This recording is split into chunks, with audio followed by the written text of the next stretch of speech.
यत्रो सकान रहेछ यार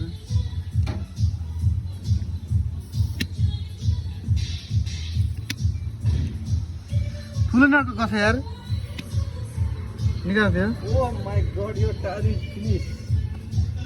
Oh my god, your tire is finished. यस्तो कसरी हुन्छ र यार Here is very big kila.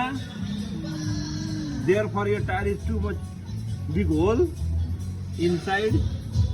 So your tire is finished. You have to change another new यार tire. यत्रो यत्रो काटेको छ यहाँ मान्छेले बाहिर बाटोमा के राख्छन् हेर्नु त यस्तो काटिराखेर मेरो टायर खराब टायरको हत्या खराब भयो हेर्नु त यहाँ टायरको हत्या भयो यस्तो यो हामीले यार अनि यत्रो महँगो बाइक किन्छौँ यार हामीले यत्रो पैसा दिन्छौँ यार बाटोको भाडा यत्रो तिर्छौँ यार यस्तो कमसेकम यार बाटोको 10,000 वर्षको भाडा तिर्छौँ यार यो बाटोमा हिँड्नलाई अनि त्यस्तो काट्नु सक्दिनँ यार हामी टायरमा त्यही त टायर खतम भयो अब टायर पनि गइगयो यत्रो 4 लाखको बाइक किनेर यार अनि यस्तो चित्त दुख्यो यार यो त यस्तो गर्न भएन नि गाडी के छ